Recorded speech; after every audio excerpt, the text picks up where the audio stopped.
Hello viewers, welcome to another special edition of our program, the Niger Delta Chatroom Show, where we talk peace and development in the Niger Delta. Mitchell Dow Biminetams Okumbre is my name. As you all know, the Niger Delta is the feeding bottle of the Nigerian nation. Don't go away. On the hot seat today, a Niger Delta son is on the hot seat to discuss the peace and development in the Niger Delta and the Nigerian nation at large. And our guest on the hot seat is no other person but Chief Comrade Mulade Cherif, the Ibe ceremony of the Great Baramatu Kingdom, and he is also the National Coordinator for Center for Peace and Environmental Justice, SIMPEC. Welcome to the program. Thank you and God bless you. Okay, how would you score the performance of His Excellency Sheriff Obori in terms of infrastructural development to the Delta South, mostly the Ijaw area? Has it performed very well for the 2 years? Well, first and foremost, let me congratulate His Excellency Right Honorable Sheriff Obori, the Executive Governor of Delta State, for his second year anniversary as the Governor of our great state. And let me also appreciate his contribution to the development of Delta. Is a person who has community leadership quality. Okay. So he's close to the grassroots. You know what the communities or the people need. And that is why when he came on board, he could be able to take a snap by bringing Julius Berger to Warri to carry out 3 flyovers and some other road projects. And we continue to commend him for bringing Julius Berger. Why are we commending him for bringing Julius Berger? Because of the quality of works that Julius Berger delivered, if not nothing else. Julius Berger is equally just like other contracting firms, but they have stand the test of time with quality projects. Okay. And that is why we are commending Julius Berger for those projects. And we can see the level of work that Julius Berger is doing. So we appreciate him. Now, when you talk about the Delta South, the Ijaw area, the Ijaw area comprises Brutu, Bumadi, Patani, Warri South, Warri Southwest, Warri North. These 6 local government areas occupied by the Ijaws of Delta State is the economic life wire of Delta State. They laid the golden egg that made Delta State to be one of the highest oil producing states. Their contribution to the growth and the economy of Delta is enormous. But this is also an area that is deprived of development. This is an area that is deprived in terms of education, in terms of health, in terms of road infrastructure. When you lack these 3, any society or any community or any area that lack these 3 they are going to extinction. And that is why today the Ijaw area have migrated to the urban. And when the old Ijaws of Brutu, Bumadi, Patani were all migrating to the city to do what? To develop the urban. And when we develop the urban take the glory. And during the elections, it becomes very negatively impactful to us. During even census, I can't carry my children. Some of us are in Lagos, some are even in Asaba, some are everywhere. So we are scattered all over Nigeria. Our area, our voting strength depleted. Nobody is going to even the villages to even build us because we don't have education for the people. We don't have road network to the area. We don't have hospitals.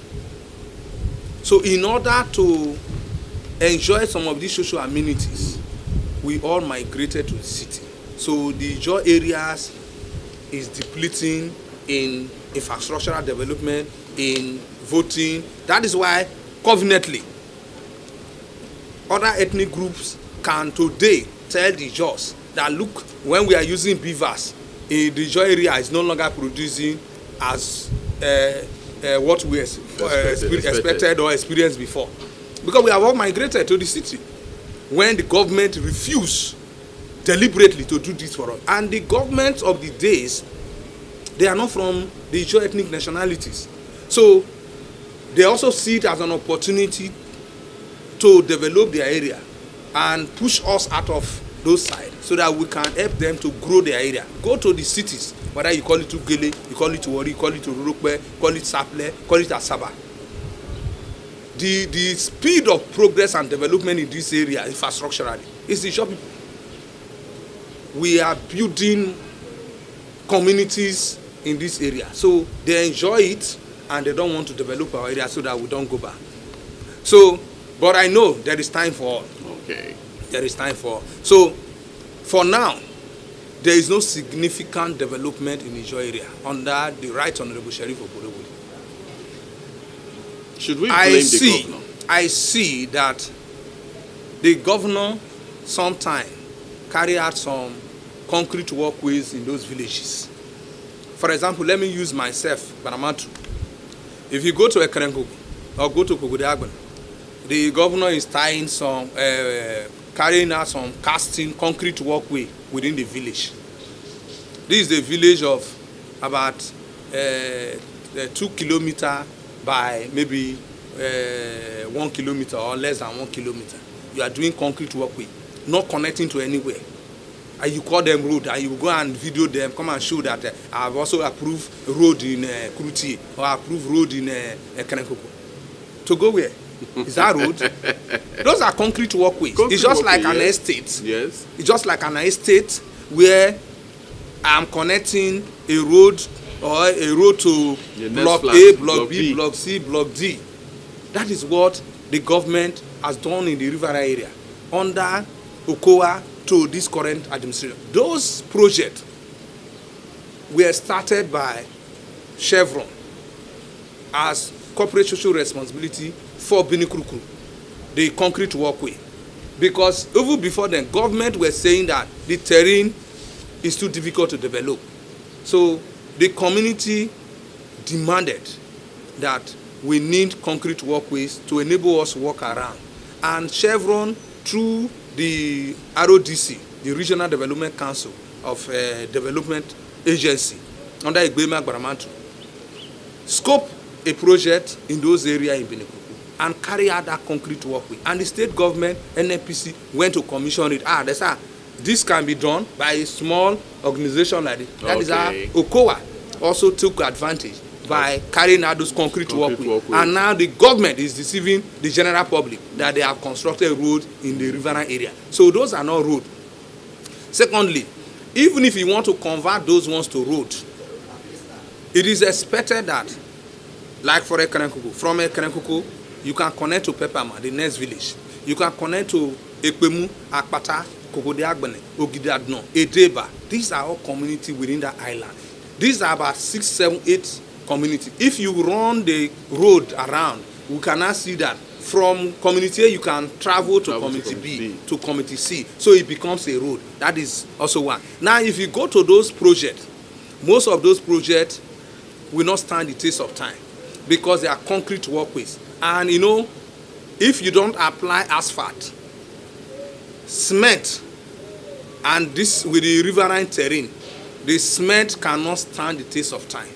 So I will use this opportunity to call on the state governor, Right Honorable Sheriff of Mulade, to please those concrete walkways that has been constructed in those riverine communities, asphalt should be applied to save those concrete walkways to enable the community enjoy those projects. If not, if you go to some of those projects, especially in Opuruza, even some part of Benikru, you cannot work on them again because the iron is already out. Okay. Because it's just a concrete walkway. Asphalt was not applied, and they are giving ways. Recently, Nigeria is turning into one-party state by the defection of governance, and everybody is moving. Do you think democracy is safe? Nigeria democracy is safe now in the present politicians? Democracy is government for the people, by the people and for the people. Unfortunately, in Nigeria, we have democracy for the elites, by the elites and for the elites. That means that there is a deviation from the true democracy we expect, we fought for. It is also unfortunate that those who claim to fight for democracy are the ones in helms of affair, especially our President Bola Ahmed Tinubu, who is one of the great leaders of NADACO during 1992, leading to the 1993 June 12 general election that won by former President MKO Abiola, and the election was annulled, leading to a lot of conflict and crisis. What was Abiola's slogan then?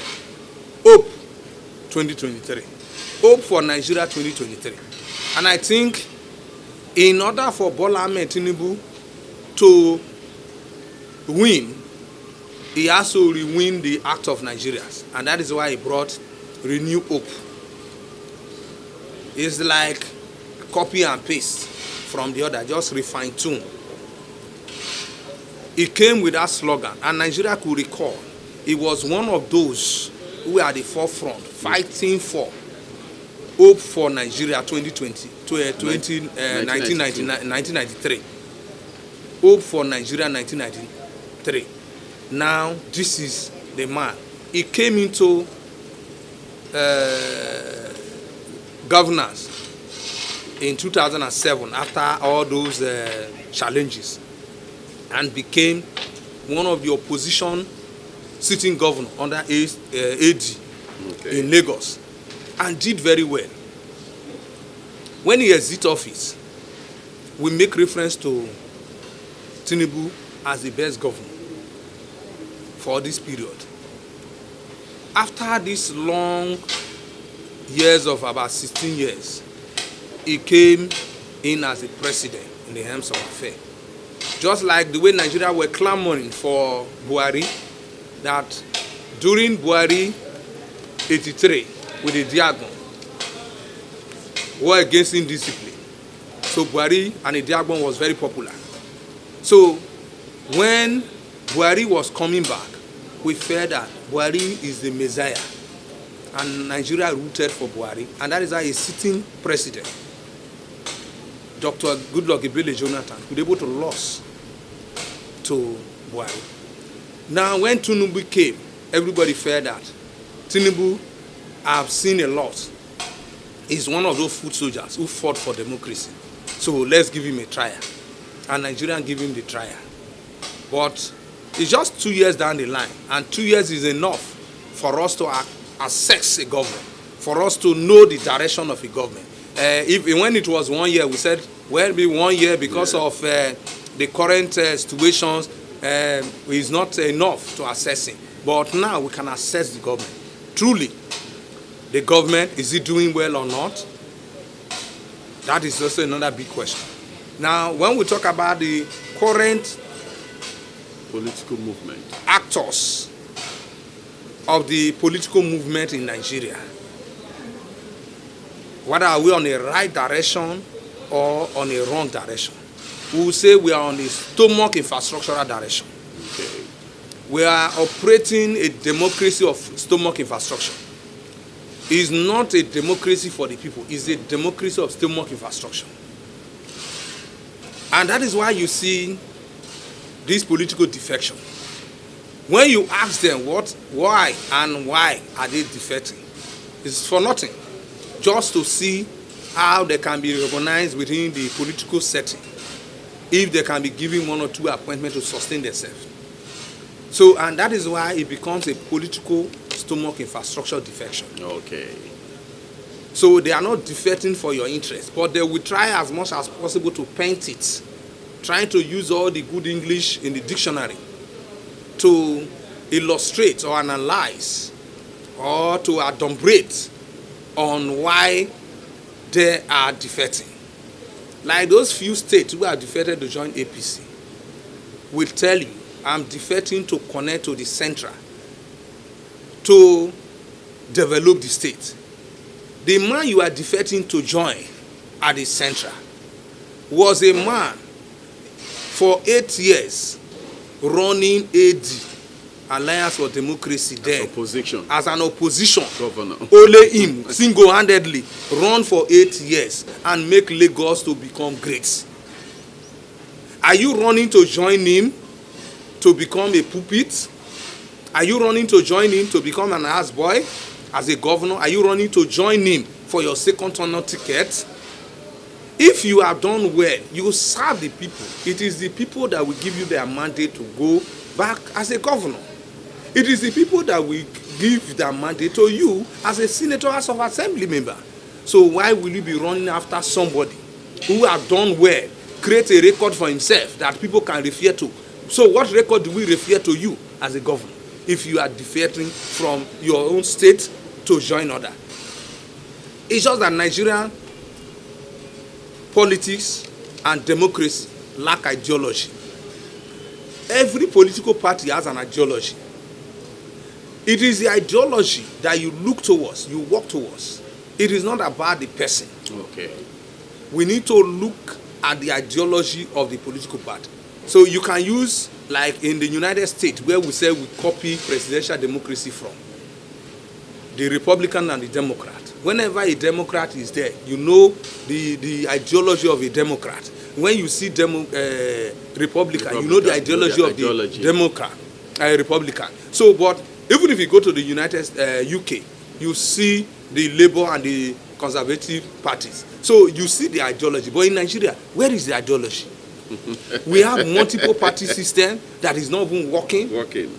Now you said for us, because of your personal interest, because of your personal ticket, you said you have abandoned your party and run to the other. And when you abandon the party, yes, because of democracy, political party is a vehicle to achieve your purpose, to improve on the system through your ideologies. We've been speaking with Chief Comrade Mulade Sheriff, the Ebe ceremony of the Great Baramatu Kingdom, and the National Coordinator, Center for Peace and Environmental Justice. Are the Ijaws united? Well, the Ijaws are united under the able leadership of Professor Benjamin Ogelo Kaba, INC, which is our umbrella body. And the youths are also united under IYC, under Sir Jonathan Lokobri. The Ijaw is highly united. Okay. Now, recently, we lost our national leader, our father, a mentor, a motivator, an inspirator, late Chief Senator Dr. Edwin Kiagodo Clark. And since his demise, the Ijaw nation is still mourning, despite the fact that we have laid him to rest. He's still mourning, and we are still clamoring and praying for someone that can wear the shoe, so that someone that can help to coordinate, command, and direct, because it is the man who wear that shoe that we're directing, coordinating, and commanding. We have the umbrella bodies. However, you still need a leader that will direct us. And one of the most funniest things, when Edwin Clark passed on, the federal government declared state of emergency to honor him. A River State crisis, because he stood against the injustice in River State. And when the federal government were told and heard that late Edwin Clark is gone, the only way the federal government can honor him is to declare state of emergency in River State and suspended FOBRA And I also believe now that he has been laid to rest, President Tinubu and his federal government will reconsider and suspend the state of emergency and restore. The federal government should suspend state of emergency and return the democratic elected governor, Sir Sim Fumbra, to the government house so that it can deliver his electoral and electional campaign promises to the good people of Rivers State. Thank you. All right, that has been our show this week. The show has been the Niger Delta Chatroom Show, where we talk peace and development in the Niger Delta and Nigeria at large. And our guest has been Chief Comrade Mulade Sheriff, the Ibeserimowe of the Great Baramatu Kingdom, and National Coordinator, Center for Peace and Environmental Justice. Thank you very much for being on the show despite your busy schedule. The Niger Delta is a feeding bottle that fills the nation. Mitchell Dao Biminatam Sokombre is my name. Next week, another guest will be on the hot seat to talk peace and development in the Niger Delta. Bye-bye, and God bless you.